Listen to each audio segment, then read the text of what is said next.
Morning students.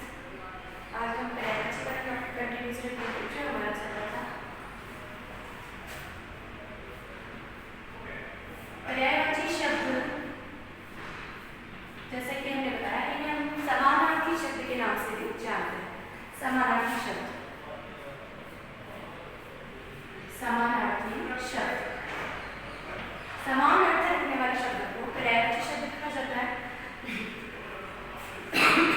पर्यायवाची शब्द पढ़ने से पहले हमने कुछ शब्दावली पढ़ी थी, एक बार को रिवाइज करते हैं। जय का मतलब होता है जन्म लेने वाला, जा का तात्पर्य है जन्म लेने वाली, द का तात्पर्य है देने वाला, दी का तात्पर्य है भंडार, दी का तात्पर्य भंडार। सूत्र यहाँ पर पुत्र के लिए और सुता पुत्री के लिए आया था।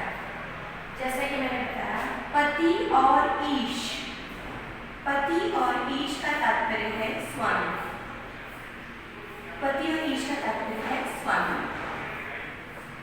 देखिए ये कुछ शब्दावली है पर्यायवाची से रिलेटेड। हम सबसे पहले देखेंगे जो हम बाकी देख सकते थे, इसके आगे कंटिन्यूस कर रहे हैं रात के पर्यायवाची। रात, रात्रि, निशा, विभावरी,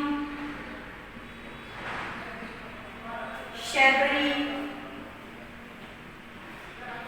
रजनी। तम शब्द अंधकार के लिए आता है और तमा शब्द आता है रात्रि के लिए। तो तम से बना है तमा, इसके बाद तमिस्त्रा, तमिस्त्रा। आप देखिए चर का तात्पर्य है विचरण करने वाला, चर यानी विचरण करने वाला। यह शब्द सजीव प्राणियों के लिए भी आता है। चर का विलोम हो गया अचर, तो चर यानी विचरण करने वाला। मान लीजिए इसको हम लोग सजीव मानेंगे। तो देखिए रात के पर्यायवाची के आगे, रात के पर्यायवाची के आगे अगर हम लोग चर जोड़ दें, क्या जोड़ दें? चर, तो ये क्या बन जाएगा? राक्षस, क्योंकि राक्षस शब्द रात्रि में विचरण करने वाले के लिए आता है। रात्रि में विचरण करने वाले राक्षस के अलावा उल्लू और चोर के लिए भी आता है, लेकिन ज्यादातर शब्द जिसके लिए रूढ़ हो चुका है वो है राक्षस। देखिएगा रात के बाद रात के पर्यायवाची के आगे हम लोग चर शब्द जोड़कर किस प्रकार राक्षस की पर्यायवाची बनाएंगे।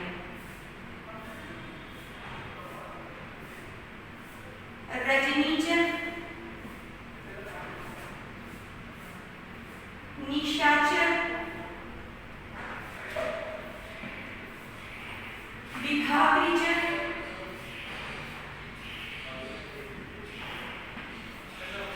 शबरीचर,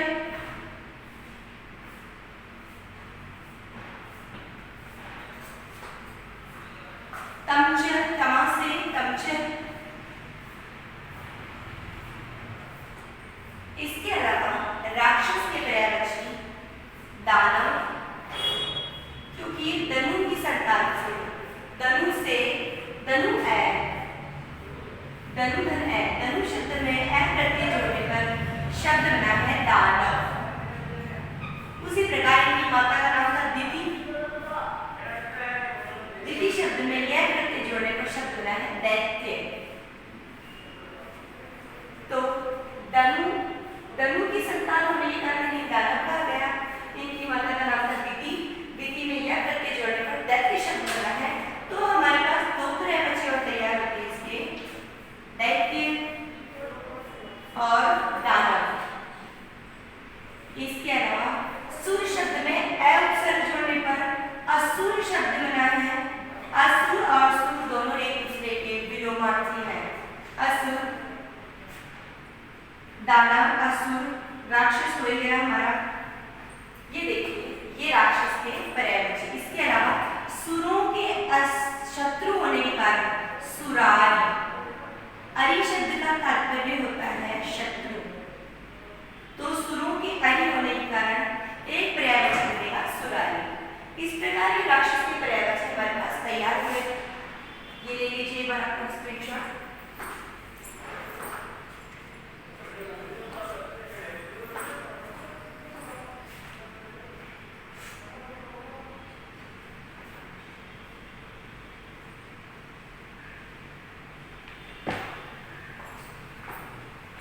इसके बाद नेक्स्ट देखिए,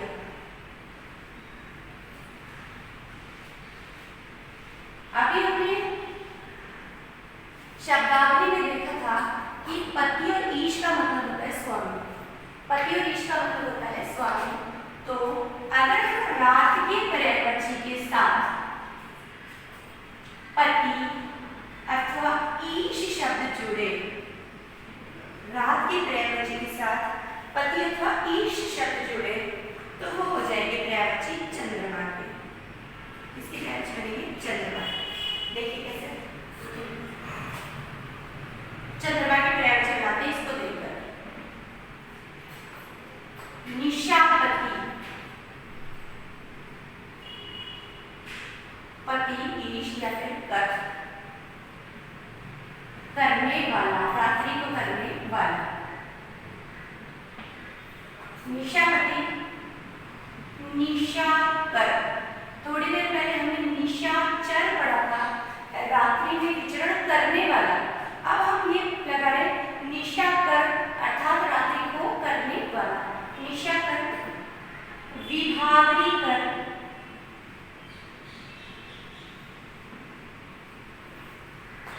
राका, रात का पर्यायवाची है, हम ऐड करेंगे राका, राका से राकेश बनेगा, राका का ईश अर्थात राकेश। रजनीश, रजनी का स्वामी रजनीश।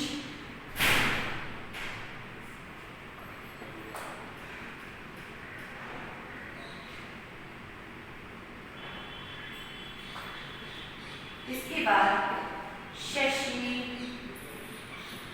इंदु, विधु,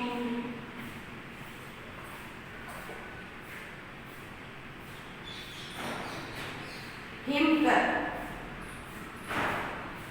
चंद्रमा को हिमकर इसलिए कहा जाता है क्योंकि जो उसकी किरणें होती है वो चंद्रमा के समान, हिम के समान अर्थात बर्फ के समान एकदम शीतल होती है, इसलिए उसे हिमकर कहा जाता है।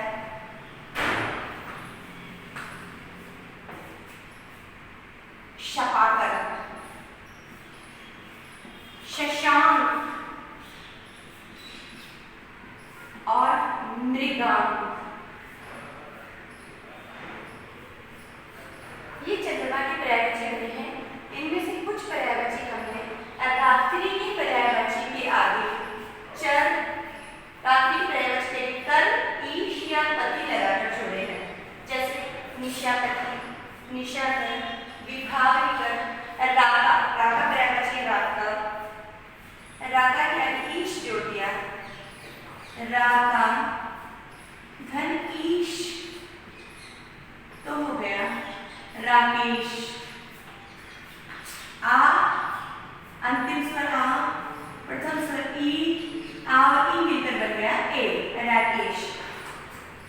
इसके बाद देखिए शशि, इंदु, विधु, हिमकर, सुधाकर। सुधा का तात्पर्य होता है अमृत। चंद्रमा की किरणों को अमृत तुल्य माना जाता है, इसीलिए सुधाकर एक पर्यायवाची इसका। मृगांक, मृग है अंक में जिसके, अंक का तात्पर्य होता है बोध, मृगांक। शशांक, शक है अंक में जिसके, शपाकर। रजनीश यानी रजनी को करने वाला, विधु, इंदु, हिमकर। ये नोट कर लीजिए एक बार आप लोग, स्क्रीनशॉट ले लीजिए।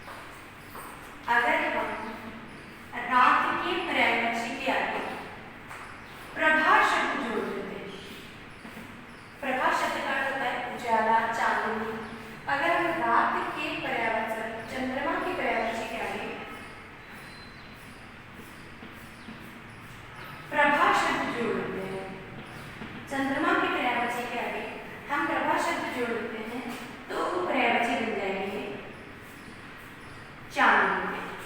कैसे देखिए,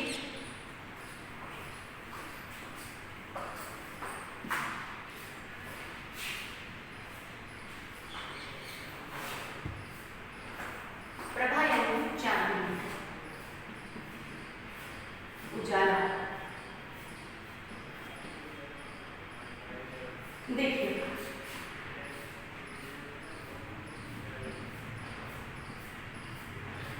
चांद का पर्यायवाची हमने पढ़ा था शशि, तो इसका हो जाएगा शशि प्रभा। ठीक है, क्या हो जाएगा? शशि प्रभा। इंदु पढ़ा था, इंदु प्रभा। चंद्रमा से चंद्र प्रभा,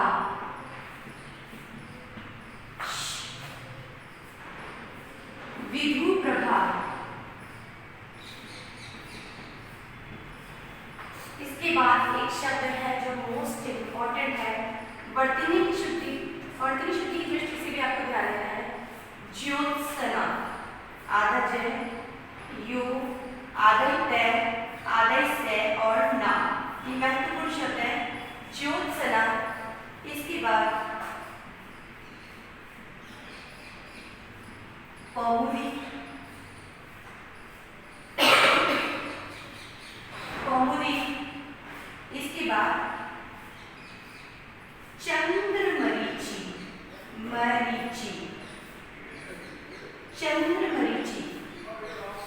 शशि प्रभा, इंदु प्रभा, चंद्र प्रभा, विधु प्रभा, ज्योत्सना। देख लीजिए शब्द को ध्यान से किस प्रकार से लिखा हुआ है। ज्योत्सना, कौमुदी, चंद्रमरीचि। मरीचि शब्द का तात्पर्य होता है किरण। मरीचि शब्द का तात्पर्य होता है किरण। तो चंद्र से चंद्रमरीचि, चंद्रमा से चंद्रमरीचि, ये किसके पर्यायवाची हो गए हमारे पास? चांदनी के। लिख लीजिएगा, स्क्रीनशॉट ले लीजिए।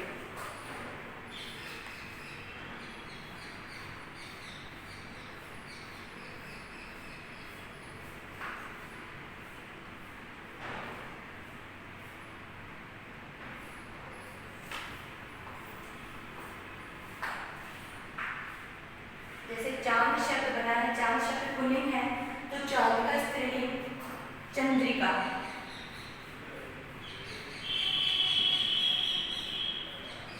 चंद्रिका। और एक महत्वपूर्ण चीज देखिए कि चांदनी जो होती है वो उजाला करने का कार्य करती है, तो उसे एक पर्यायवाची बन गया उजियारी।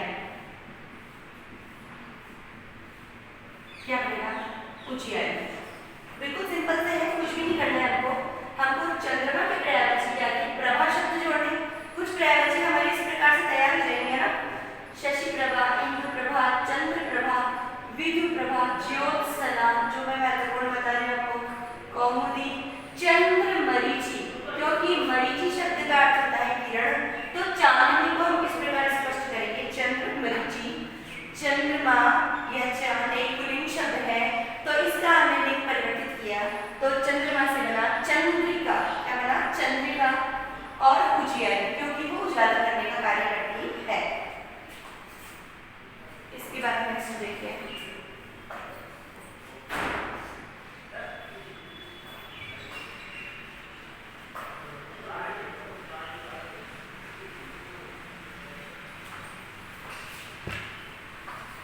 दिन की पर्यायवाची। दिन, दिवा, दिवस, वार, वासर। अब देखिए, दिवा, दिवस, वार, वासर।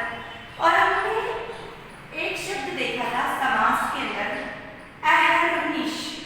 ये शब्द देखा था हमने, अहर्निश, जिसका समास विग्रह हमने किया था अहर्न धन निशा, यानी कि रात और दिन, दिन और रात। समास।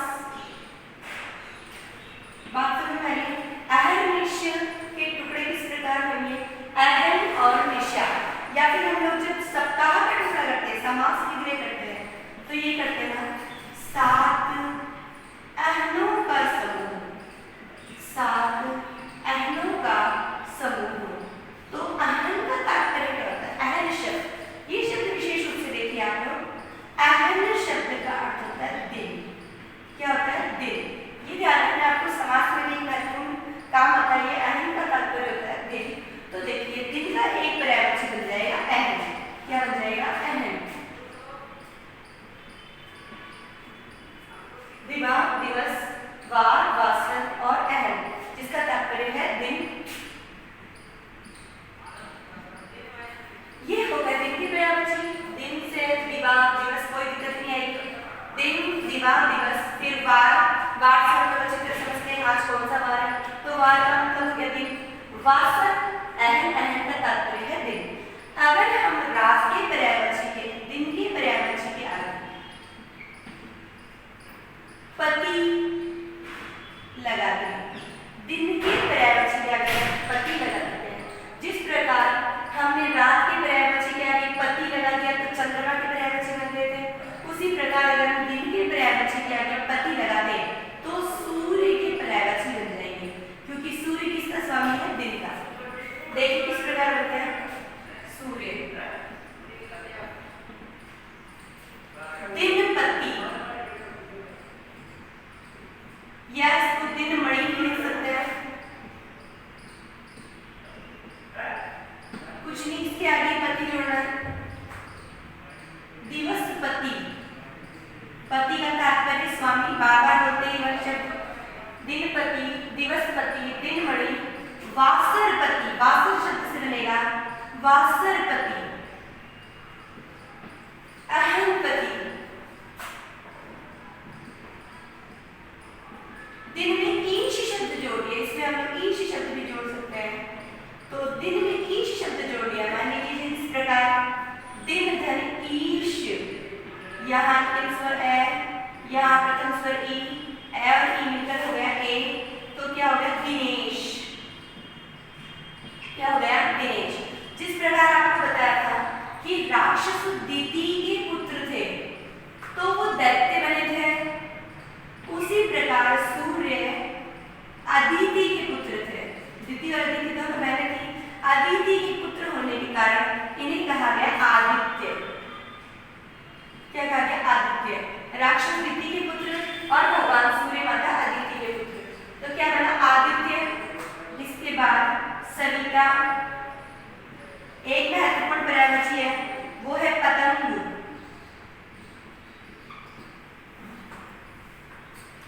पतंग, सूर्य, देखिए दिनपति, दिनमणि, दिवसपति, वासरपति, अहनपति, दिनेश, आदित्य, सविता, पतंग, भास्कर, दिवाकर, भानु। सूर्य एकमात्र ऐसे देवता है जो प्रत्येक में हमें प्रत्यक्ष रूप से दर्शन देते हैं। ये स्क्रीनशॉट देखिए।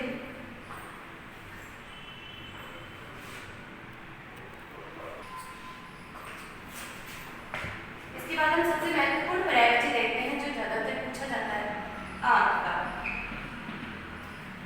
आंख, नेत्र, सबसे महत्वपूर्ण ये नेत्र, उसके बाद चक्षु,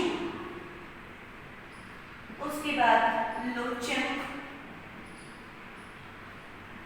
नेत्र, चक्षु, लोचन और आंखें क्या काम करती है? नजरों से देखने का कार्य करती है, तो उसका एक पर्यायवाची बन जाएगा नजर। उसके बाद चश्म, नेत्र, चक्षु, लोचन, नजर और चश्म, ये सबसे महत्व। और इसके बाद है अक्षी। एक बात विशेष रूप से आपको ध्यान रखनी है, अगर अक्षी आंख का पर्यायवाची है तो अक्ष तत्व शब्द का तात्पर्य होता है केंद्र या ध्रुव। वो शब्द हम प्रयुक्त करते हैं ना, पृथ्वी अपने अक्ष पर इतने डिग्री झुकी हुई है, वो ये वाला शब्द है।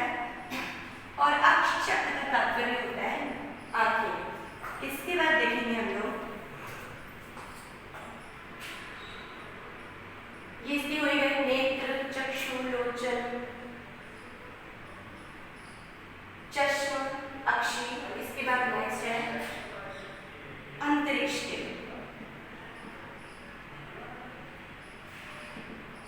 या आकाश के, या आप ले लीजिए ब्रह्मांड। देखो कैसे लिख रहे हैं हम ब्रह्मांड। ज्यादातर लोगों ने मुझसे ब्रह्मांड शब्द की संधि विच्छेद हमेशा पूछी है, तो इसकी संधि होगी ब्रह्म धन अंड, अर्थात ब्रह्मा के अंड से उत्पन्न होने वाला संसार ब्रह्मांड कहलाता है। दीर्घ स्वर संधि के अंदर आ जाएगा। देखिए नभ, गगन, व्योम, आकाश, तारे यहाँ पर निवास करते हैं, इसलिए इसको तारापंथ भी कहा गया है। इसके बाद शून्य, महत्वपूर्ण है ये, शून्य और फलक। नभ, गगन, व्योम, आकाश, तारापंथ, तारों का निवास स्थान होने के कारण इसे तारापंथ कहा गया है। शून्य और फलक, ये इसकी ग्राविटी स्क्रीनशॉट ले लीजिए।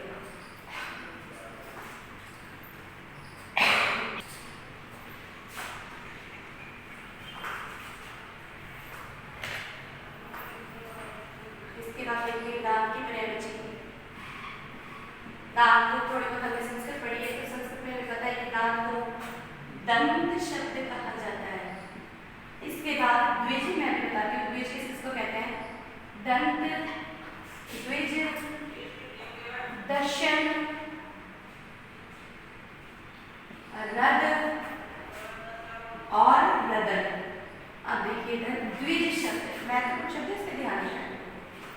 द्विज शब्द है, द्विज शब्द का अर्थ होता है, मैंने आपको बताया था शब्दावली के अंदर, जय शब्द का तात्पर्य होता है जन्म लेने वाला। द्वि शब्द का मतलब होता है दो बार जन्म लेने वाला। तो पहली बात तो दांतों का जन्म 2 बार होता है। एक तो हमारे दूध की दांत होते हैं, जब हम लोग जन्म लेते हैं उसके कुछ समय बाद आते हैं, उसी कुछ समय बाद ही टूट जाते हैं, फिर दोबारा से दांतों का जन्म होता है।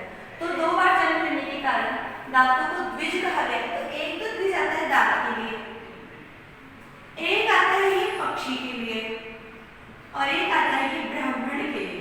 देखो ब्राह्मण कैसे लिख रहे हैं हम लोग, या तो हम है के नीचे हलत लगा देंगे, इस तरीके से ब्राह्मण लिखेंगे, या फिर हम लोग है में मिला देंगे, फिर ब्राह्मण लिखेंगे। अगर हम इस तरीके से ब्राह्मण लिखते हैं ये, तो ये ब्राह्मण गलत होता है ना। तो ध्यान रखना है आपको।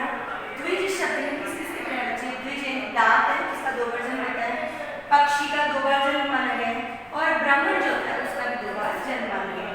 तो दांत की प्रयोग देख लीजिए, दंत, द्विज, दर्शन, रद और रदन, ये दोनों प्रयोग से रद और रदन, कोई दिक्कत नहीं होगी। दांत से दंत बना है, इससे पता ही है। द्विज का तात्पर्य 2 बार जन्म लेने वाला, दर्शन, रद और रदन। इसके बाद हम लोग देखते हैं जिह्वा के प्रयोग। अब जिह्वा भी उसी तरीके से लिखेंगे जिस प्रकार हमने ब्राह्मण को लिखा था। देखो कैसे, जिह्वा, अगर जैसे हम उच्चारण कर रहे हैं, ज्यादातर वर्तनीय शुद्धि किस कारण से होती है, उच्चारण दोष के कारण, क्योंकि हम जो बोलते हैं वही हम लोग लिख देते हैं। जिह्वा बोल रहे हैं, अगर हम जिह्वा लिखेंगे इस प्रकार से, तो जिह्वा वर्तनीय दृष्टि से अशुद्ध हो जाएगा। जिह्वा को कैसे लिखेंगे, जी, या तो वो ब्राह्मण की तरह देखिए, आप है को आधा हलत लगाकर आधा कर दीजिए, या पर वह पूरा, या फिर हम जी है में वह, ये जिह्वा हो जाएगा। ठीक है, अब देखो सबसे पहले जिह्वा की पर्यायवाची रसना,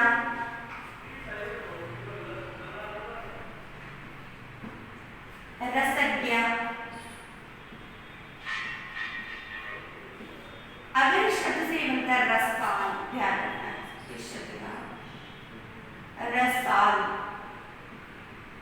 जिसमें रस भरा हुआ होता है। रसाल शब्द किसका पर्यायवाची होता है, और अभी मौसम भी वही चल रहा है, तो रसाल शब्द होता है आम का पर्यायवाची। आपको इसमें कंफ्यूज नहीं होना है। रसना जिह्वा का पर्यायवाची है और रसाल आम का पर्यायवाची, नोट रखना।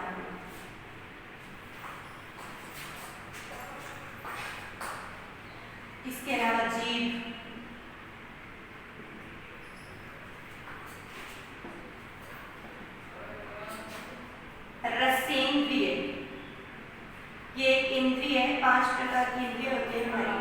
कौन कौन सी होती है? घ्राण इंद्रिय जो सूंघने का काम करती है, दर्शन इंद्रिय जो देखने का कार्य करती है, इसके अलावा स्पर्श इंद्रिय यानी चमड़ी जिससे हमें छूने का पता चलता है, ये स्वाद इंद्रिय या रसेंद्रिय कहलाती है जिससे स्वाद का पता चलता है, और श्रवण इंद्रिय यानी कि कान। ये नोट कर लीजिए एक बार। देवता के पर्यायवाची अभी थोड़ी देर पहले हमने असुर के पर्यायवाची पढ़े थे, और अगर जब लिंग पूछ लिया जाता है या विलोम पूछ लिया जाता है, ज्यादातर तो सुर का विलोम असुर ही बनता है ना। तो देवता का हम पढ़ चुके हैं, हम लोग देखेंगे, सॉरी दानव का पढ़ चुके हैं, अब हम लोग देखेंगे देवता के पर्यायवाची। देवता सबसे महत्वपूर्ण विशेषता देवता की क्या होती है कि देवता अजर होते हैं। क्या होते हैं? अजर। एक तो उनको टुकड़े करना आना चाहिए, मूल शब्द में से हमें उपसर्ग प्रत्यय निकालना चाहिए। हिंदी की सबसे महत्वपूर्ण बात ये होती है कि अगर हम लोग उपसर्ग प्रत्यय निकाल देते हैं ना तो हमारे पास मूल शब्द आ जाता है, और मूल शब्द से हमें हिंदी अनुवाद करने में बहुत फायदा होता है। उपसर्ग हमेशा शब्दों के आगे लगते हैं और प्रत्यय क्या लगते हैं? पीछे। तो अजर जो कभी जर, जर शब्द का तात्पर्य क्या होता है? वृद्धावस्था या वृद्ध, जो कभी बूढ़े ना हो, जो कभी बूढ़े ना हो, यानी कि अजर देवताओं के लिए है ये शब्द। आपने देखा नहीं होगा तो कभी कोई देवता बूढ़े हो गए या बुजुर्ग हो गए, है ना। तो अजर शब्द एक देवता के लिए आता है, अजर। इसकी बात है अमर, अजर जो कभी बूढ़े ना हो, अमर जो कभी मरे ना, अजर अमर। इसके बाद है निर्जर। अभी शब्द ध्यान से देखना आपको, निर्जर शब्द है, कोई बात, जल शब्द में निर लग गया, उपसर्ग निर्निश दुस, ये 4 उपसर्ग है, देखिए। तो निर लग गया, निर्जर जो कभी बुजुर्ग ना हो। लेकिन एक महत्वपूर्ण चीज आपको ध्यान रखनी है कि अगर निर्जर पूछ लिया जाए तो निर्जर शब्द किसका पर्यायवाची बनेगा? झरने का, झरना। अगर ऐसे ध्यान नहीं रहे तो आपको किस प्रकार ध्यान रखना है? देखो, झर से झरना, झर से क्या बन रहा है? झरना। तो निर्जर शब्द किसका पर्यायवाची? देवता का। और निर्जर शब्द किसका पर्यायवाची है? झरने का। अजर, अमर, निर्जर, अगोचर। अगोचर जो दिखाई न दे, अगम। अजर, अमर, निर्जर, अगोचर, अगम, त्रिदश। और एक हमें पता है ये देवता, सुर, भगवान और ईश या फिर ईश्वर।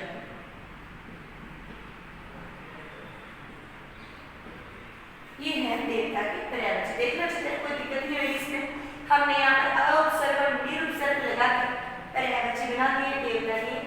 अजर जो कभी बूढ़ा ना हो, अमर जो कभी मरे ना, निर्जर यानी कि जो कभी जरावस्था यानी वृद्धावस्था को प्राप्त न करे, अगोचर जो दिखाई न दे, अगम जहाँ पहुंचा न जा सके, त्रिदश देवता हम जानते हैं, सुर जो असुर का विलोम है, भगवान, ईश और ईश्वर। देख लीजिए एक बार इसको, एक एक शब्द का अपने आप में मीनिंग निकल रहा है, किस प्रकार से करना है हमें। कोई दिक्कत नहीं आएगी, आपको उपसर्ग लगा के याद करने के लिए।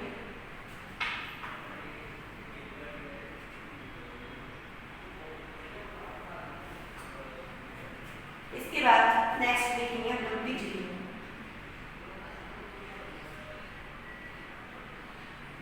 बिजली जानते हैं हम लोग अच्छी तरह, प्रत्येक घर में प्रवाहित होती है तारों के माध्यम से, कोई बिजली है। इसकी पर्यायवाची है विद्युत। सबसे पहला पर्यायवाची है इसका विद्युत। विद्युत जानते हैं आपको। तड़ित,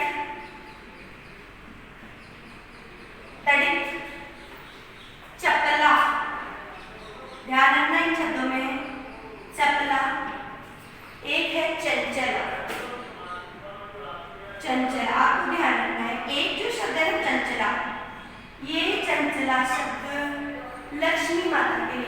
माता लक्ष्मी या धन को भी माना जाता है चंचला। क्यों माना जाता है? चंचला का मतलब होता है जो स्थिर न रहे। तो धन भी कभी स्थिर नहीं रहता, तो चंचला शब्द किसके लिए आता है? लक्ष्मी के लिए, पैसों के लिए आता है। तो विद्युत, तड़ित, चपला, चंचला, इसके बाद सौदामिनी, दामिनी, एक शब्द है दामिनी। विद्युत, तड़ित, चपला, चंचला, सौदामिनी, दामिनी, एक है क्षण प्रवाह। जो कुछ ही क्षण के अंदर प्रवाहित हो जाती है उसे कहा जाता है क्षण प्रवाह। कोई दिक्कत नहीं शब्दों को याद करने में आपको। विद्युत, बिजली से बनाया हम लोग जानते हैं, इससे कोई प्रॉब्लम नहीं होगी। तड़ित, चपला, चंचला, चपला नहीं ये शब्द यहाँ से देखना, चपला है, चपला, चंचला, चंचला के लिए मैं आपको बता चुकी हूँ, चंचला शब्द पैसों के लिए भी आता है, लक्ष्मी के लिए भी आता है। सौदामिनी, सौदामिनी से शब्द बना दामिनी, और क्षण प्रवाह। स्क्रीनशॉट ले लीजिए इसका। के बाद नेक्स्ट पर्यायवाची देखेंगे हम लोग फूल के। फूल प्रसन्नता का, खुशी का प्रतीक है। फूलों का होना हमारे जीवन में विभिन्न प्रकार से कहीं ना कहीं कभी देवताओं पर चढ़ते हैं, तो कभी अर्थी पर भी चढ़ते हैं। अर्थी कैसे लिखेंगे हम लोग? अर्थी, अर्थी है ना। अर्थी का उच्चारण हम लोग, मैंने यही कहा उच्चारण वर्तनी शुद्धि का, वर्तनी शुद्धि का होती क्यों है? क्योंकि हम गलत बोलते हैं, गलत लिखते हैं। हम लोग ये शब्द लिख रहे हैं, मान लीजिए अर्थी है ना, जो जाती है शव यात्रा जाती है, उसके लिए भी हम लोग इसी प्रकार से बोल देते हैं, जल्दबाजी है अर्थी जा रही है। तो ये अर्थी शब्द अर्थ का अनर्थ हो जाता है। अर्थी शब्द का तात्पर्य होता है इच्छुक। जैसे कि हम लोग विद्यार्थी शब्द लिखते हैं ना, विद्या, धन, अर्थी, इसका तात्पर्य हुआ विद्या का इच्छुक। क्या हुआ? विद्या का इच्छुक। ये जो अरथी है ना, अरथी, इसका तात्पर्य होता है शव यात्रा। इसका तात्पर्य क्या होता है? शव यात्रा। तो इस शब्द पे आपको विशेष रूप से ध्यान देना है।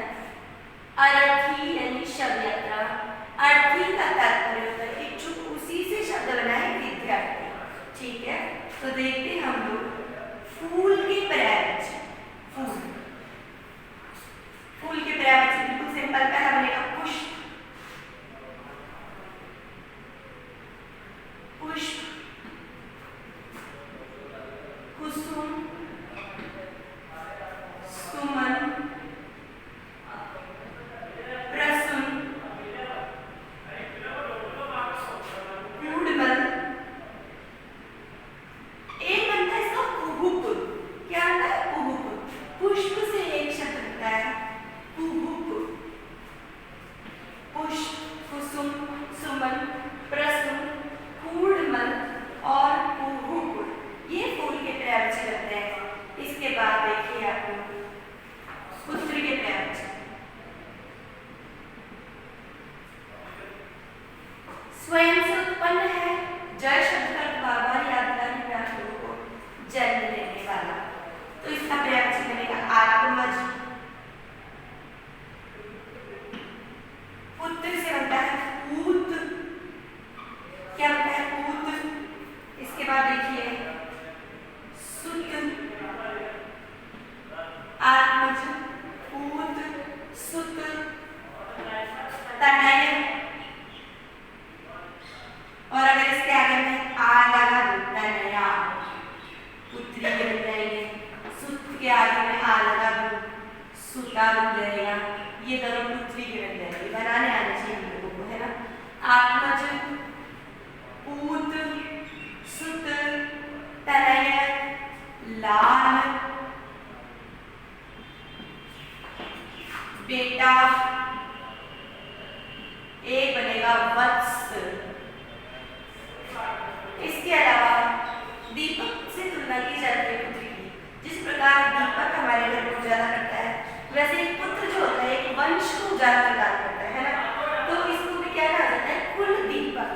क्या कहा जाता है? कुल दीपक। आत्मज, पूत, सुत, तनय, लाल,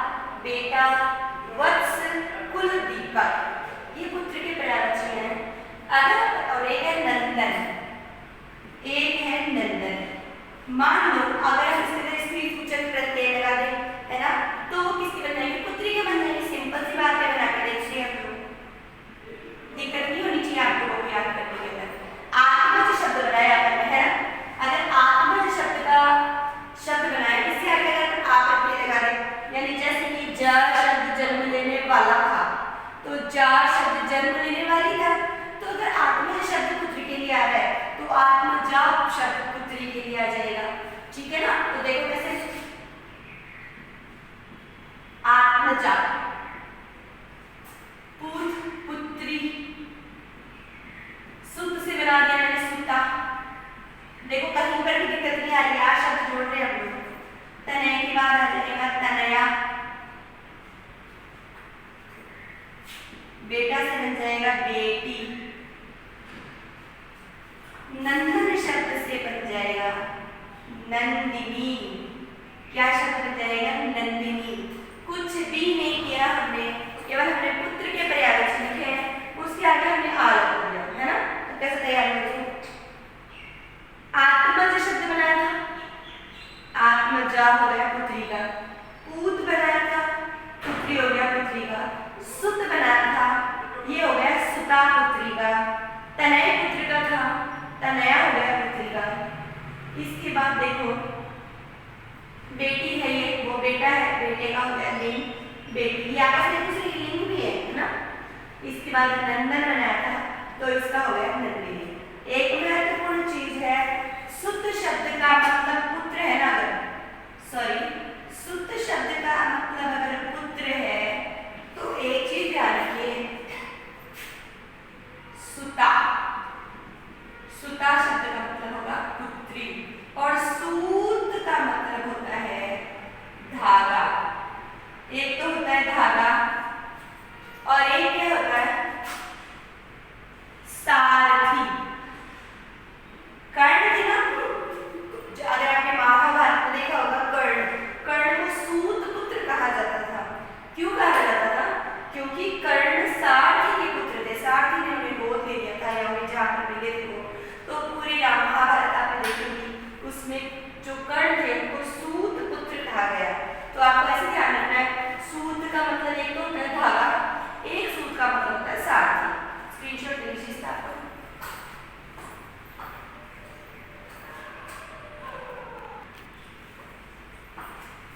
नेक्स्ट देखते हैं हम लोग,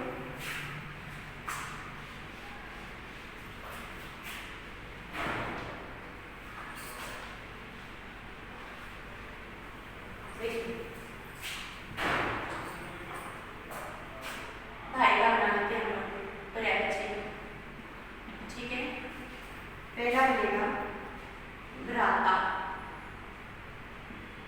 सहोदर,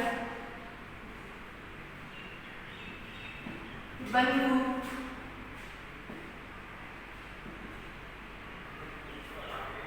भैया,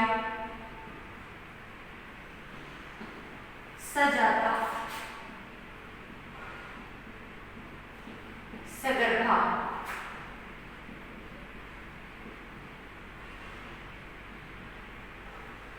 देखिए भ्राता, सहोदर, बंधु, भैया, सजाता, सगर्भा। अब देखिए इधर कैसे हम इसको याद करेंगे, भाई का पर्यायवाची है भ्राता, ठीक है। भ्राता को हम ज्यादातर संस्कृत शब्द में इस्तेमाल करते हैं भाई शब्द के लिए। सहोदर, ये शब्द कैसे बना है, देखो भाई है, यहाँ पर सगे भाई बहन की बात हो रही है, ठीक है। इसका टुकड़ा करते हैं हम लोग, सहधन उदर।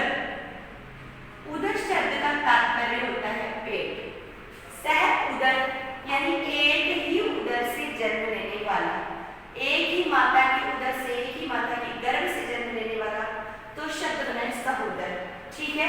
इसमें गुण संधि भी है, अ के बाद उ आ रहा है और क्या हो रहा है, ओ।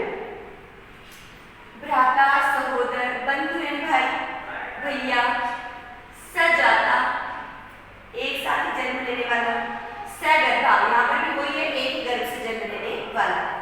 अगर हम इसके बाद इसमें बहिन के पर्यायवाची बनाते हैं, तो देखो बहिन, देखो मैंने कैसे लिखा है, ये लिख दिया ना मैंने बहन, तो ये शब्द पढ़ने की दृष्टि से गलत हो जाता है। हम लोग बोलते ही बहन है, लेकिन लिखेंगे क्या, बहिन। तो देखो बहिन के पर्यायवाची सहोदर, वापस वही वाली बात, पीछे आ लगा देंगे हम लोग, सहोदर से एक हो जाएगा सहोदरा। एक शब्द आता है भगिनी, है ना। तो भगिनी देखो कैसे लिख रहे हैं, गहरे छोटी की मात्रा, न में बड़ी की मात्रा। भगिनी बंधु शब्द से बनेगा बांधवी। क्या बनेगा? बांधवी। भैया से बहिन लिख चुके हैं हम लोग हेडिंग में। इसके बाद सगर्भा अगर हमने यहाँ पर लिखा है ना तो क्या बन जाएगा? सगर्भिणी। क्या बन जाएगा? सगर्भिणी। वो सगर्भा है, ये स्त्री सूचक है इसलिए हमने इसको लिख दिया सगर्भिणी। ठीक है, यहाँ पर कोई भी दिक्कत नहीं होनी चाहिए। सहोदर से बन गया सहोदरा, यहाँ से बन गया भगिनी, बंधु से बन गया बांधवी, भैया से बहिन बन गया। इसके बाद सगर्भा शब्द जो है उससे बन गया सगर्भिणी। ठीक है ना, कोई दिक्कत नहीं है।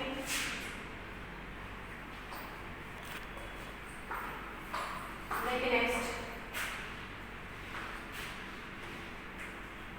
वानर के पर्यायवाची करते हैं। ठीक है, देखिए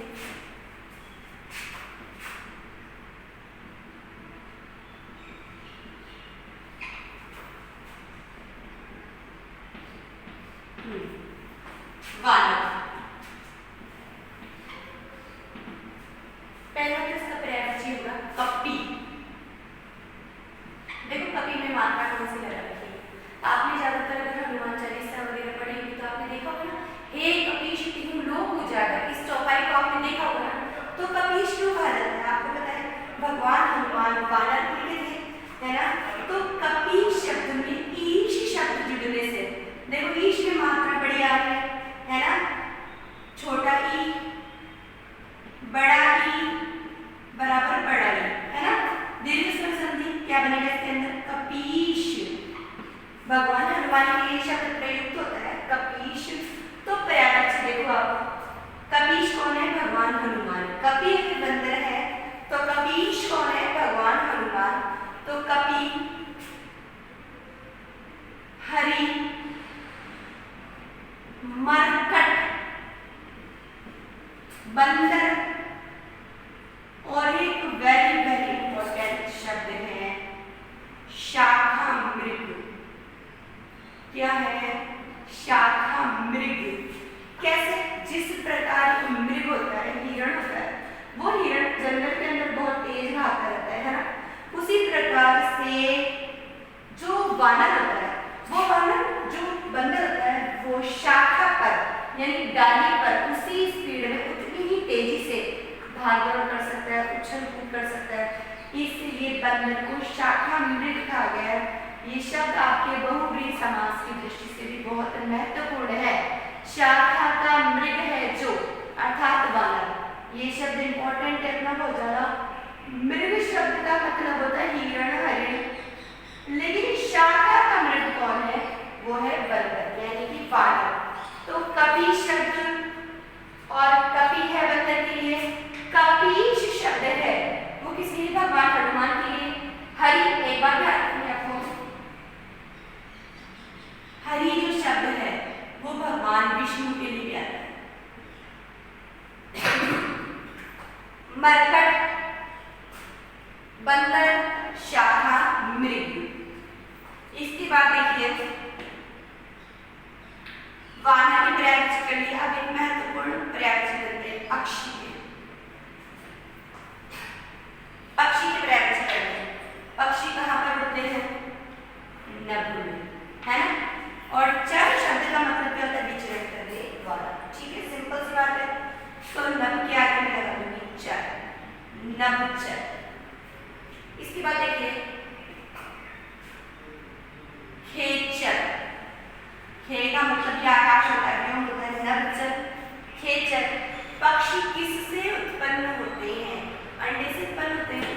तो पक्षी को क्या कहा जाता है? अंड। अंड शब्द लगा दिया मैंने, आगे में लगा रही हूँ जज, अंडज। नभचर, खेचर, अंडज। इसके बाद शकत। इसके बाद देख लीजिए चिड़िया। इसके बाद विहंग। ये स्क्रीनशॉट ले लीजिए एक बार आप।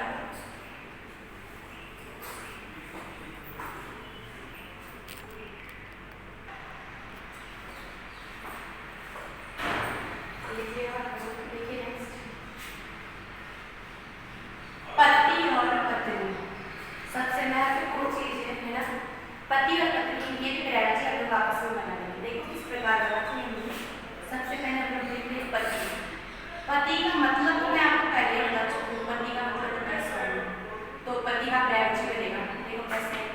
सबसे पहले स्वामी, स्वामी। एक है भर्ता, भर्ता। उसके बाद भर्तार। आपने देखा होगा ज्यादातर शब्द सुना होगा कि पत्नी को अर्धांगिनी कहा जाता है ना। तो देखो अगर पत्नी को अर्धांगिनी कहा जाता है ना, तो पति को क्या कहा जाता है? अर्धांगी। क्या कहा जाएगा? अर्धांगी, अर्धांगी। स्वामी, भर्ता, भर्तार, अर्धांगी।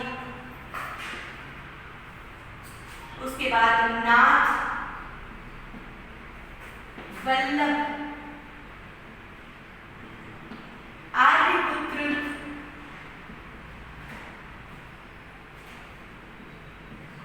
देखो स्वामी, भर्ता, भर्तार, अर्धांगी, नाथ, वल्लभ, आर्यपुत्र।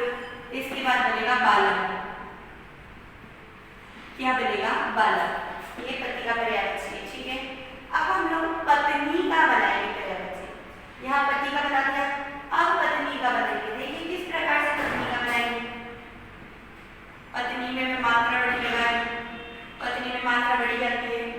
इसके बाद आपने लिख दिया वधू। क्या लिख दिया? वधू। और ऐसे कहा जाता है जब भी किसी पाठ पूजा का आयोजन होता है, किसी विशेष कार्य का आयोजन होता है, तो स्त्रियां वाम पक्ष में बैठती है। क्या बैठती है? पति के वाम पक्ष में। तो इसलिए क्या कहलाती है? वामांगी। क्या कहलाती है? वामांगी, वामांगी। वधू, वामांगी। अगर ये अर्धांगी है तो पत्नी है अर्धांगी।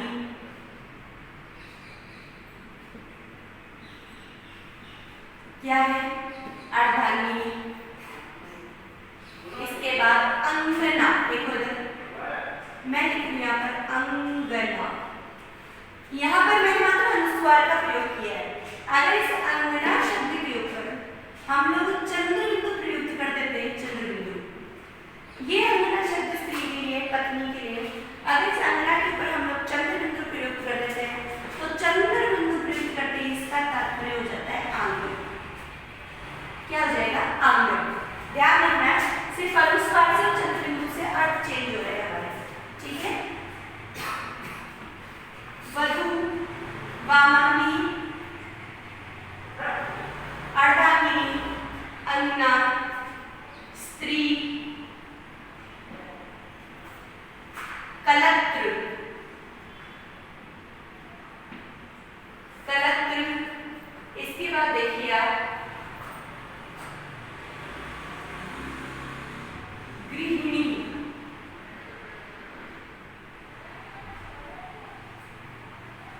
वर्ग शब्द से बना है वधू। यहाँ पर हम लोग वर्ग शब्द भी लिख सकते हैं।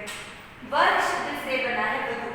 वधू, वामांगी, अर्धांगिनी, अंगना, स्त्री, कलत्र, गृहिणी, बहू भी लिख सकते हैं। नारी, नारी शब्द स्त्री के लिए आता है ना। बहू।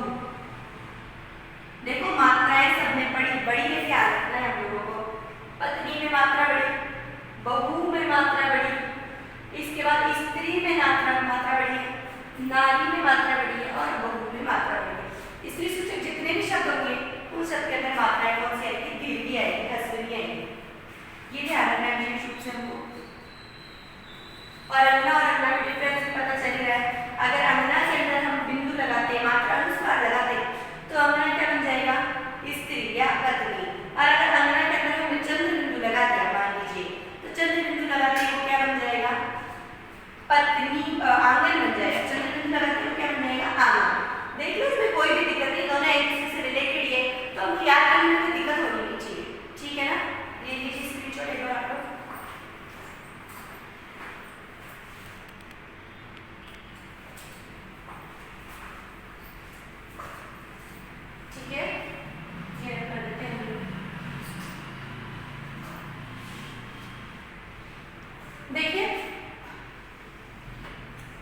भगवान हनुमान के प्यारे बच्चे का, ठीक है। हनुमान, भगवान हनुमान की माता का नाम था अंजनी। सुत शब्द का अर्थ बताया मैंने आपको, पुत्र, ठीक है। तो पहले हम लोग अंजनी शब्द लिखेंगे, अंजनी लिख दिया, मात्रा छोड़ के आगे ध्यान से देखना हम लोगों को। अंजनी सुत, क्या शब्द तैयार हो गया मम्मा से प्यारे बच्ची, अंजनी सुत, भगवान हनुमान का प्यारे बच्चे, क्योंकि वो माता अंजनी के पुत्र है। दूसरा इसी से बन गया आंजनेय, क्या बना, आंजनेय, अंजनी सुत आंजनेय। इसके बाद पवन पुत्र, पवन देवता ने अपनी धर्म संतान के रूप में स्वीकार किया था, तो ये क्या कह रहा है, पवन पुत्र। पवन पुत्र से एक शब्द बन जाएगा पवन सुत, कोई दिक्कत नहीं है। यहाँ पर हम लोग लिख देंगे पवन सुत। देखो सिर्फ इनकी माता पिता के नाम से कितने पर्याय तैयार हुए, अंजनी सुत आंजनेय, पवन पुत्र पवन सुत, दोनों ही प्रचलित नाम है भगवान हनुमान के, इसलिए हमने दोनों को अलग अलग लिखा है। पवन पुत्र भी आ जाता है, कभी पवन सुत भी आ जाता है। इसके अलावा इनके पिता, इन्हें देखिए पवन को मारुत कहा जाता है, क्या कहा जाता है, ध्यान से देखो ये शब्द मारुत, क्या कहा जाता है, मारुत। मारुत का पुत्र होने के कारण इन्हें क्या कहा गया, मारुति, क्या कहा गया, मारुति। तो ये मारुति शब्द किससे बना है, मारुति से, तो एक पर्याय बची हो गया हमारे पास मारुति। इसके अलावा भगवान हनुमान के जो पिता थे, यानी माता अंजनी के जो पति थे, उनका नाम था केसरी, क्या नाम था, केसरी।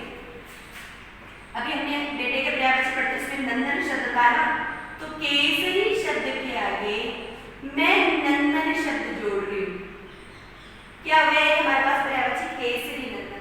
कितना इजी है, देखो इनके माता पिता के नाम से कितने पर्याय बचे तैयार हुए हैं, अंजनी सुत आंजनेय, पवन पुत्र पवन सुत, मारुति, अंजनी नंदन। इसके अलावा देखो भगवान हनुमान को महावीर भी कहा गया है, महान है जो वीर। इसके अलावा बजरंगबली,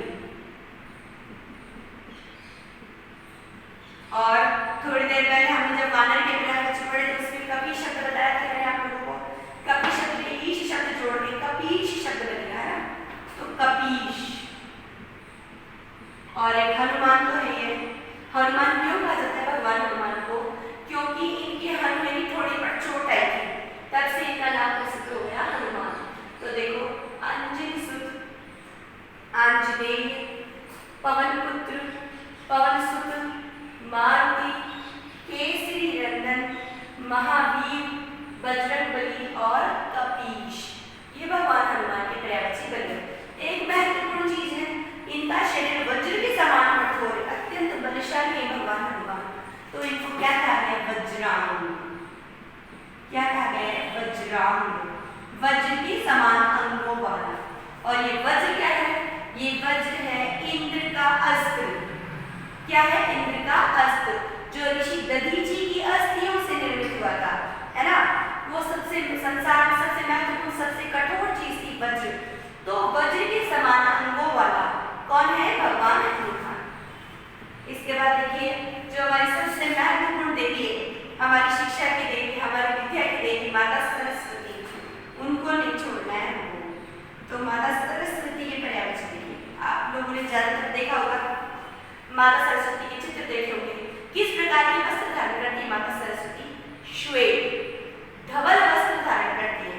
तो क्या कहा जाता है माता सरस्वती को, धवल वसना, वसन शब्द का अर्थ होता है वस्त्र, धवल यानी श्वेत वस्त्र धारण करने के कारण माता सरस्वती को क्या कहा जाता है, धवल वसना।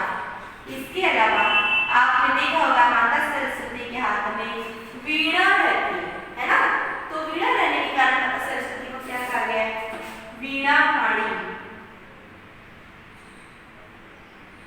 वीणा पाणी, वीणा बजाती है वो, इसलिए उनको क्या कहा गया है, वीणा वादिनी। धवल वसना, वीणा पाणी, वीणा वादिनी, इसके अलावा माता सरस्वती को वाणी कहा जाता है। वाणी की देवी माता सरस्वती, वाग देवी। इसके अलावा वाक और एक पर्यायवाची है माता सरस्वती का भारती। और माता सरस्वती को आप ज्यादातर देखते हो कि हंस पर विराजमान रहती है ना, तो इनको क्या कहा जाता है? हंसवाहिनी।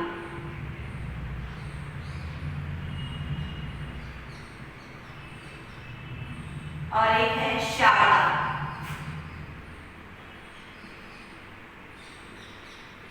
देखो ध्यान से, माता सरस्वती जो विद्या की देवी है ना, श्वेत वस्त्र धारण करती है, इसलिए उन्हें धवल वसना कहा जाता है। क्या कहा जाता है? धवल वसना। माता सरस्वती के हाथों में वीणा विराजमान रहती है, वीणा रहती है, सुशोभित रहती है उनके हाथ में, तो उनकी वीणा पाणी। पाणी शब्द का तात्पर्य है हाथ। वीणा है पाणी में जिसके, बहुव्रीहि समास का उदाहरण लेंगे। वीणा है पाणी में जिसके अर्थात माता सरस्वती। वीणा वादिनी, क्योंकि वो वीणा बजाती है। वाणी की देवी, इसलिए उन्हें वाणी कहा जाता है। वाग देवी, वाग देवी आवाज की, बोली की, वाग की देवी है। वाग देवी, वाग, भारती, हंसवाहिनी और शारदा। बिल्कुल सिंपल है, एक बार आप लोग देखोगे ना, इतने में आपको याद है। स्क्रीन शेयर कर लीजिए आप लोग इसका।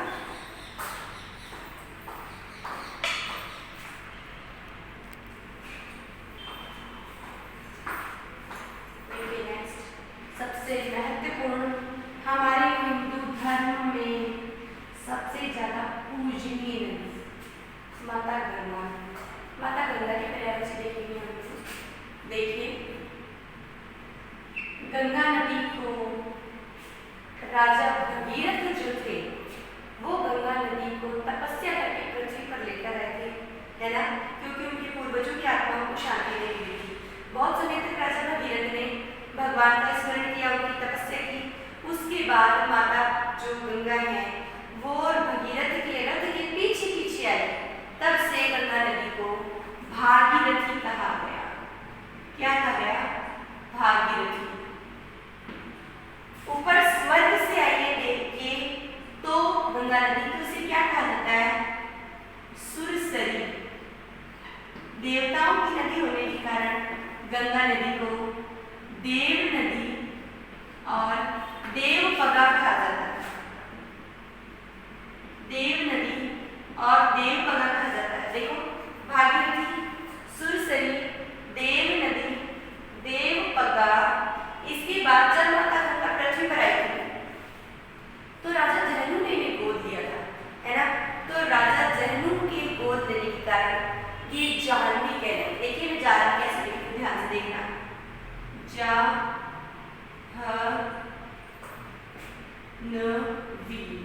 या जाह्नवी को मैं ऐसे लिख सकती हूँ, जा है कि नीचे हरित लगा दिया, जाह्नवी। राजा जहनु की पुत्री होने के कारण है जहनु, जहनु तनया, क्योंकि हमने अभी भी शब्द पढ़ा था, तनया शब्द का अर्थ होता है पुत्री। तनया शब्द का अर्थ क्या होता है? पुत्री। जहनु तनया।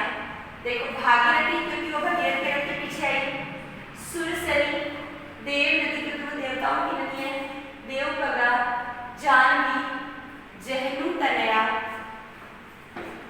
मंदाकिनी।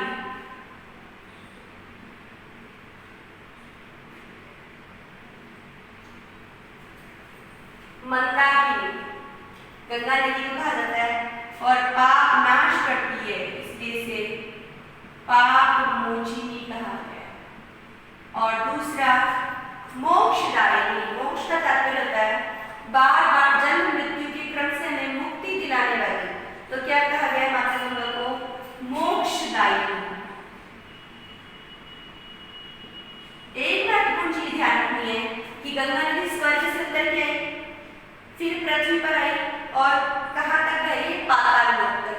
तो 3 पथों पर जाने के कारण, आकाश लोक, पृथ्वी लोक और फिर पाताल लोक, तो इसे त्रिपथगा कहा गया है।